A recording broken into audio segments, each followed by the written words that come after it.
이번 시간에는 종속 접속사라고 하는 개념에 대해서 조금은 다르게 접근해보는 시간을 한번 가져보려고 합니다.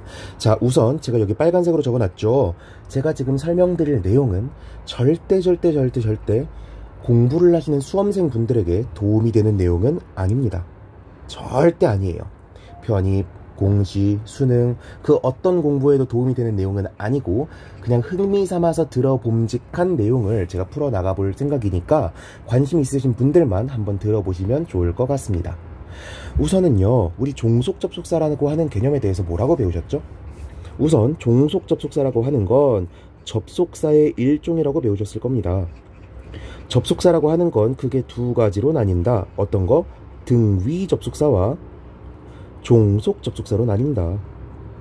등위 접속사는 한 개의 절과 또 한 개의 절을 대등한 위치에서 연결시켜주는 녀석이었습니다. 그래서 그 종류가 뭐뭐 있었죠? fanboys라고 하는 녀석들이 있었죠. fanboys 약자죠. 이걸 풀어서 쓰면 어떻게 돼? for, and, nor, but, or, yet, so 이렇게 7개가 있었죠. 그쵸? 종속 접속사는요, 등위 접속사랑은 조금 다릅니다. 등위 접속사가 두 개의 서로 다른 절을 대등한 위치에서 연결해 줬다면, 종속 접속사는요, A라고 하는 큰 문장 속에 B라고 하는 작은 문장, 작은 절을 집어넣는 방식이라고 했어요. 어떻게? B라고 하는 부분을 명사로 바꾸든지 부사로 바꾸는 식으로 문장 전체에 품사를 부여해서 이 문장을 더 큰 문장의 일부분으로 집어넣는 게 종속 접속사였다고요. 그래서 종속 접속사는 그게 두 가지 종류로 나뉘죠. 명사절을 이끄는 종속 접속사가 있고요, 부사절을 이끄는 종속 접속사가 있었습니다. 명사절을 이끄는 종속 접속사는 또 두 가지로 나뉘는데, 첫 번째는 that 이었고요, 두 번째는 whether, if였죠. that은 뭐뭐라는 것이라고 해석되는 녀석이었고요, whether, if는 뭐뭐인지 아닌지 라고 해석이 되는 녀석이었습니다. 부사절을 이끄는 종속 접속사는 종류가 굉장히 많아가지고 이걸 다 나열하는 건 너무 힘들다라고 말씀드렸어요. 그래서 when이라던가 although라던가 if라던가 as soon as라던가 once라던가 because라던가 많죠? since라던가 등등등등 수없이 많은 녀석들이 다 부사절을 이끄는 종속 접속사라고 배웠을 겁니다. 그래서 저 같은 경우에는 여러분한테 뭐라고 설명을 드렸냐면, 색깔이 안 바뀌었네요. 이렇게 나누자고요. 어떻게? 우리가 지금까지 배워왔을 모든 접속사들 중에서 등위 접속사들이랑 명사절을 이끄는 종속 접속사를 제외하면 모두 다 뭐다? 부사절을 이끄는 접속사다 라고 기억을 하자고 했었습니다. 오케이. 자, 그러면요, 제가 이 종속 접속사에 대해서 조금 다르게 접근을 해보자 라고 말씀드렸습니다. 이렇게 새롭게 접근을 해보기 위해서는 우리가 구와 절이라고 하는 개념에 대해서 다시 한번 정의를 해볼 필요가 있어요. 제가 되게 여러 번 관련된 영상을 찍었던 것 같은데 이 영상에서도 가볍게 한번 설명을 해보겠습니다. 우리가 구라고 하는 개념에 대해서 어떻게 배워왔죠? 구? 많은 선생님들이 구에 대해서 어떻게 설명을 하시냐면, 구라고 하는 건 제가 올드 버전이라고 적어볼게요. 구라고 하는 건 두 개 이상의 단어가 모이면 그게 구다라고 배웠을 겁니다. 그 이상의 설명이 없어요. 그래놓고 나중에 선생님들이 수업할 때 뭐라 그래요? 명사구, 형용사구 막 이런 설명을 하고요. 일부 선생님들은 뭐라고도 말하냐면 명사구, 형용사구 등등등이 존재하지만 동사구는 존재하지 않아 라고 설명을 합니다. 왠지는 조금 이따가 설명을 드릴게요. 자, 그리고 우리는 절에 대해서도 배웠는데요, 또 올드 버전으로 한번 설명을 드려보겠습니다. 절이라고 하는 거는요, 두 개 이상의 단어가 모인 게 절이기는 한데, 여기까지만 보면 구랑 똑같죠? 이 안에 주어와 동사가 있는 녀석들을 절이라고 부른다고 배웠을 겁니다. 그렇죠? 그래서 선생님들이 주어보다는 동사가 더 중요한 친구니까, 또 색깔이 안 바뀌었네요. 주어보다는 동사가 더 중요한 친구니까 절의 가장 필수적인 요건은 바로 동사이고, 이걸 설명하기 위해서 뭐라고 설명하는 거예요? 구에는 동사구라고 하는 건 존재하지가 않아 라고 설명하는 거라고요. 왜? 동사구라고 해버리면 절이랑 구분할 수 있는 방법이 없어지니까요. 여기까지 이해되셨죠? 그런데 최근에 선생님들은 이런 설명을 제공하지 않는다고 말씀드렸습니다. 어떻게 설명하는데, 구라고 하는 거는요, new version, 단어의 덩어리예요. 단어의 덩어리란 건 무슨 뜻이야? 단어 한 개만 있어도 이거 몇 개 덩어리죠? 한 개의 덩어리죠. 두 개의 단어가 있어요. 얘네를 합쳤습니다. 그럼 이거 몇 개의 덩어리예요? 한 개의 덩어리죠. 그런데 이렇게 두 개의 단어가 모인 덩어리가 하나 더 있는데 이 녀석들을 또 묶었습니다. 그러면 몇 개의 덩어리죠? 한 개의 덩어리죠. 오케이. 자, 구라고 하는 건요, 단어가 덩어리질 수 있다라고 하는 걸 강조하기 위해서 가르치는 개념이에요. 오케이? 한 개의 단어도 덩어리가 질 수 있고요. 두 개 이상의 단어도 덩어리가 질 수가 있다고요. 이해됐습니까? 그리고 덩어리가 만나면 계속해서 더 큰 덩어리를 이루게 될 거고요. 하나의 문장 속에서 덩어리가 점점 커져. 그러면은 최종적으로는 어떤 꼴까지 되게 될까요?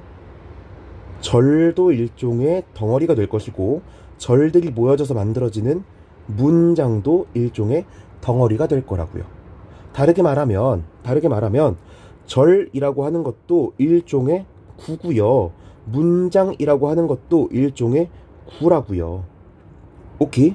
그럼 절이라고 하는 건 뭘 말하는 건데, 절이라고 하는 건요, 덩어리들 중에서 주부와 술부를 가지고 있는 것들을 절이라고 하는 거고요. 마침표로 딱 찍혀서 끝나는 절, 이런 것들을 우리는 문장이라고 부르는 것 뿐이라고요. 이해됐습니까? 그러면 우리 이런 생각을 한번 해볼까요? 제가 선생님들이 나중에는 뭐라고도 설명한다 그랬어요? 올드 버전으로 설명 쫙 해놓고, 얘들아 이건 명사구란다, 이건 형용사구란다, 이건 부사구란다 설명한다 그랬죠?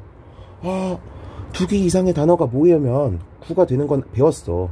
그런데 왜 갑자기 명사구니 동사구니 부사구니 이런 명칭을 붙이기 시작하는 건지에 대해서는 배운 적이 없을 거라고요. 어느 순간 선생님들이 그냥 자연스럽게 명사구, 동사구, 부사구 막 이런 표현들을 썼을 뿐일 거라고. 그러면 우리는 이런 궁금증을 가져야만 합니다. 어떤 궁금증? 어떤 기준으로 그런 이름을 붙이는 건데? 구에 이름을 붙이는 기준이 뭔데?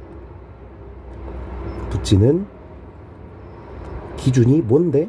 라는 궁금증을 한 번쯤 가져봤어야 된다고요. 그래서 제가 예를 들어서 a beautiful girl 이라는 표현이 있다고 칩시다. 오케이? 그러면 얘의 품사는 뭐예요? A beautiful girl, 이거의 품사는 뭐죠? 구의 개념에 대해서 제대로 배우지 않은 분들은 정답으로 모른다라고 말씀을 하시는 게 정답입니다. 왜? 아니, 품사라고 하는 건 단어한테 주어지는 거지. beautiful girl은 beautiful girl, 세 개의 단어가 모여 있는 건데 어떻게 얘한테 품사를 논할 수가 있습니까? 라고 말씀을 하실 수가 있는 거라고요. 그쵸? 자, 만 딱 놓고 보면 품사가 뭐예요? 관사죠.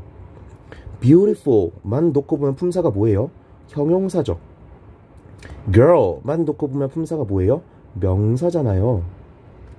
그쵸? 그래서 얘 품사가 뭐냐라고 물어보면 여러분들은 관사, 형용사, 명사라고 말하는 게 1차적으로는 정답인 거라고요. 됐죠? 그런데 우리는 너무 잘 알고 있습니다. 뭐를요? 우리가 문장을 쓸 때요, There is a beautiful girl, 이런 식으로 쓴단 말이에요. 그러면은 There is를 그냥 편의상 하나의 동사로 볼게요. 그러면 a beautiful girl, 이 부분을 우리는 문장에서 뭐라고 부르죠? 주어라고 부른다고요. 오케이?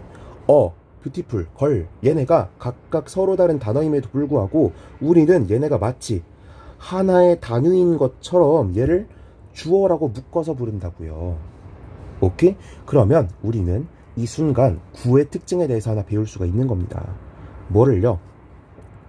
우리가 문장 내에서 자리를 차지하는 이런 문장 내 구성 요소는요, 혹은 문장 성분은요, 단어 하나하나가 차지하는 자리가 아닌 거예요. 관사가 차지하는 자리, 명사, 단어가 차지하는 자리, 형용사, 단어가 차지하는 자리, 명사, 단어가 차지하는 자리가 아니라고요.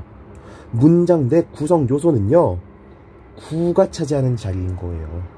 A beautiful girl, 이런 단어들의 모임, 단어들의 덩어리가 차지하는 자리가 바로 구성 요소, 문장 성분이 되는 거라고요. 오케이? 그러면 우리가 구라고 하는 것들을 왜 배우는지 이유에 대해서 하나 더 배우게 됐네요. 왜? 구가 바로 문장을 구성하는 최소 단위이기 때문인 겁니다. 됐어요? 그러면 우리가 늘상 배워왔던 개념을 다시 한번 정리할 수 있는 기회를 얻은 거예요. 뭔데? 자, 우리가 명동형부, 주동목보 혹은 주술목보, 이거 수없이 배웠을 거고요. 명사는 주어, 목적어, 보어 자리에 들어가고, 동사는 수로 동사 자리에 들어가고, 형용사는 보어 자리에 들어가고, 부사는 아무 데도 안 들어간다. 이런 거 반복해서 배웠을 거 아니야. 그쵸? 그런데 우리는 지금까지 주어, 목적어, 보어 자리에 들어가는 명사라고 하는 게 단어일 거라고 생각을 했는데, 사실은 단어가 아니라 누구의 품사를 가리키는 말이었다는 걸 알 수 있는 거예요. 구의 품사였구나 라고 하는 걸 알 수가 있는 거라고요. 즉, A beautiful girl, 이 친구들이 주어 자리에 들어간다는 걸 여러분이 느끼고 있죠? 그렇다는 건 A beautiful girl 이라고 하는 구가 품사가 뭐라는 걸 알 수 있는 거예요. 명사구라는 걸 여러분들이 알 수가 있는 거라고요. 되셨습니까? 그러면 서로 다른 품사가 모여서 하나의 명사구를 이룰 수 있다는 걸 여러분들이 알 수가 있는 거예요. 그러면 여러분들은 또 궁금증이 생겨야 돼요. 뭐? 관사도 있고 형용사도 있고 명사도 있는데 왜 얘의 이름은 관사구도 형용사구도 아닌 명사구라고 지어지는 걸까? 라고 하는 궁금증을 가지게 돼야겠죠. 왜 그런 걸까요? 명사가 여기에서 가장 중요한 친구니까. 오케이? 구에서 가장 중요한 애가 누구니까? 명사니까 명사구라고 부른 거라고요. 다시, 이 구 안에서 가장 중요한 게 누구라고? 명사라고. 그래가지고 이 구를 뭐라고 부른다고? 명사구라고 부르는 거라고요. 그러면 얘가 가장 중요한 거라는 건 어떻게 알아요? 형용사가 명사를 꾸며주고 있잖아요. 관사가 명사를 꾸며주고 있잖아요. 꾸밈을 받는, 대접을 받고 있는 이 친구가 가장 중요한 친구겠죠. 여기까지 따라오셨어요? 따라오셨습니까? 그러면 이제 다시 한번 개념에 대해서 정립해 볼 때가 됐습니다. 누구의 개념? 종속 접속사의 개념. 자, 자리가 없으니까 여기다가 쓸게요. 종속 접속사 중에서 부사절을 이끄는 친구를 한번 볼게요. 예를 들어 제가 문장을 써보면 When I look at him, he smiles at me. 내가 그를 볼 때마다 그는 나를 향해 웃어주었어. 이런 문장이 있다고 칩시다. 그러면 종속 접속사 뭐가 사용되고 있죠? when이 사용되고 있죠. 그쵸? 그러면 when I look at him, 이 부분이 이 문장 전체에서 부사절로 사용되고 있다는 걸 여러분이 알 수가 있을 겁니다. 그쵸? 그런데 저랑 같이 신나게 배워봤던 내용들을 한번 되짚어 볼게요. 제가 절이라고 하는 것도 일종의 뭐라고 말씀드렸죠? 구라고 말씀드렸죠. 그리고 구의 이름은요, 그 구를 구성하고 있는 단어들 중에서 가장 중요한 단어, 조금 어려운 표현으로는 핵이 되는 단어를 활용해서 이름을 짓는다고 했습니다. 그런데 When I look at him, 이 부분에서 부사가 존재하고 있습니까? 이상하잖아요. 절도 일종의 구레매. 그쵸? 그러면 부사절 안에는요, 이 절에서 가장 중요한 부사라고 하는 품사가 있어야 될 텐데 부사가 없네요. 이상하죠? 자, 명사절을 이끄는 종속 접속사 that을 활용해서 한번 예문을 적어 볼게요. 자, she says that the man is kind 라고 하는 문장이 있다고 쳐봅시다. 오케이. 그러면 여러분들은 너무너무 쉽게 종속 접속사 that이 사용되어서 that부터 kind까지가 목적어 역할을 하고 있는 명사절이구나 라는 걸 알 수가 있을 겁니다. 그러면 다시 한번 생각해 볼게요. 명사절, 절도 구라 그랬으니까 명사절이라고 하는 이름은요, 이 절 안에 가장 중요한 게 명사니까 명사절이라고 이름이 붙여졌어야 되는데 여기서 가장 중요한 게 뭐예요? 알 수가 없죠. 알 수가 없어요. 이상하다. 그쵸? 자, 이 궁금증을 해결하기 위해서 저는 되게 뚱딴지 같은 개념을 하나 소개시켜 드리려고 합니다. 그게 뭐냐면 전치사예요. 전치사는 항상 어떻게 사용된다고들 하죠? 전치사 플러스 명사로 사용된다고들 하죠. 그래서 옛날 선생님들은 전치사 플러스 명사를 뭐라고 가르쳐요? 전치사 플러스 명사. 전치사 다음엔 항상 명사가 오니까 전명구라고 부른단 말이에요. 그런데 조금 젊은 선생님들, 최근에 선생님들한테 배우신 분들은 전명구라는 표현을 잘 못 들어봤을 겁니다. 선생님들이 뭐라고 말을 할 거냐면 전치사 구라고 말씀을 하실 거예요. 그래서 저는 전명구라는 표현을 올드한 표현이라고 부를 거고 전치사 구라는 표현을 new라고 부를 겁니다. 오케이? 그러면 여러분들은 이 전치사 구라고 하는 이름이 왜 붙여졌는지를 이제는 알 수가 있어요. 왜? 구의 이름을 붙이는 건 그 덩어리 안에서 가장 중요한 품사의 이름을 딴다 그랬잖아. 그쵸? 그럼 전치사구라고 하는 건 이 안에서 가장 중요한 품사가 전치사이기 때문에 붙여진 이름이 되겠네요. 여기까지 됐습니까? 그러면 제가 왜 갑자기 전치사구라고 하는 개념을 가지고 나왔냐? 제가 전치사랑 접속사를 이런 식으로 한번 엮어볼게요. 영어에는 수많은 연결 장치들이 있는데요. 이 연결 장치의 종류를 제가 크게 전치사와 접속사로 나눠볼게요. 전치사랑 접속사, 제가 항상 말씀드렸습니다. 이렇게 더 큰 분류로 묶이는 친구는요, 이 두 녀석의 공통점을 가지고 있는 녀석들로 묶는 거고요. 이렇게 서로 다르다고 구분지어진 애들은 서로 어딘가가 다르니까 구분지어졌다 라고 이해하셔야 된다고 설명을 드렸어요. 그러면 전치사나 접속사나 어떤 표현과 어떤 표현을 연결시켜주는 녀석이라는 점에선 공통점이 있는 친구들일 거예요. 그런데 전치사랑 접속사는 어떤 차이점이 있을까요? 전치사는 뒤에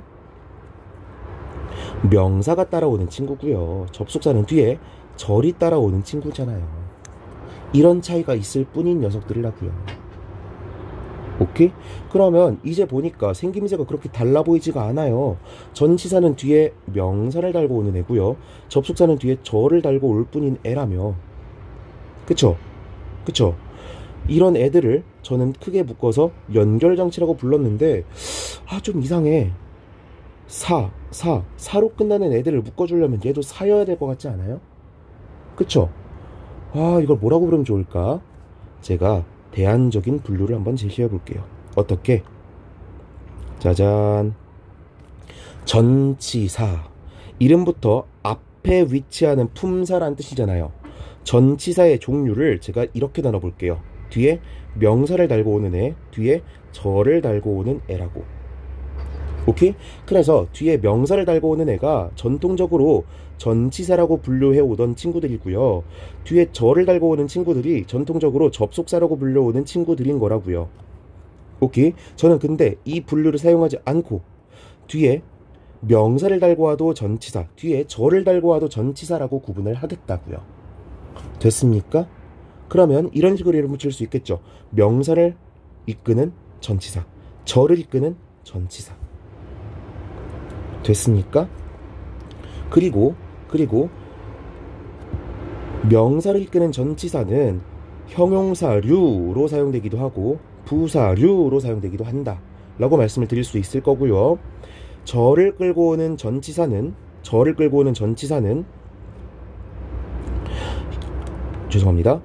부사류로 사용될 수도 있고 명사류로 사용될 수도 있다라고 설명을 드릴 수가 있겠네요. 오케이?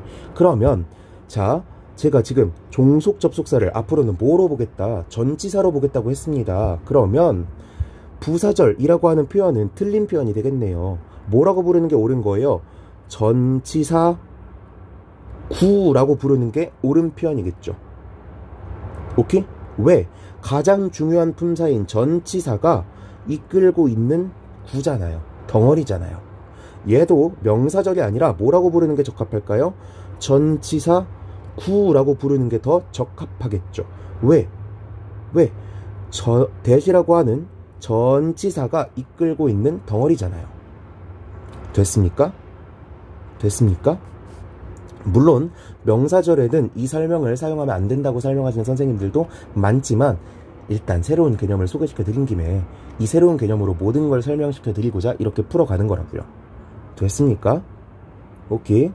자, 그러면 여러분에게 정리된 도식으로 이렇게 목차를 한번 보여드리면서 내용을 정리해 볼게요.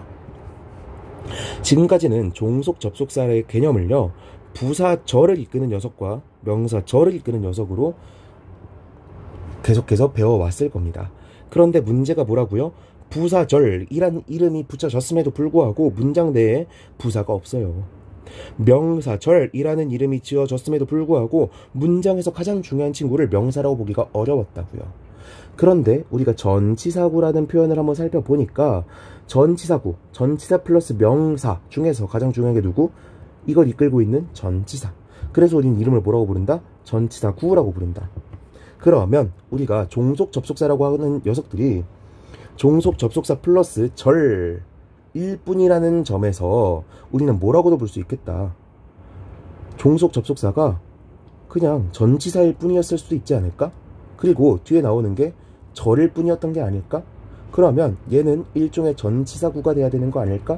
라고 이해를 해볼 수도 있겠다. 라고 새롭게 이해를 해볼 수가 있다라는 겁니다. 오케이.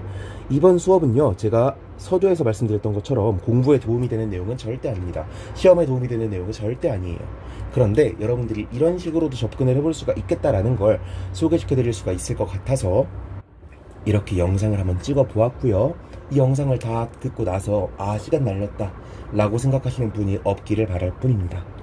이 영상이 흥미로웠다면 좋아요와 구독 눌러주시면 감사드리겠고요. 댓글을 통해서 의견을 나눠주시면 저 더 감사드리겠습니다. 여기서 이번 강의 마치도록 하겠습니다. 수고하셨습니다.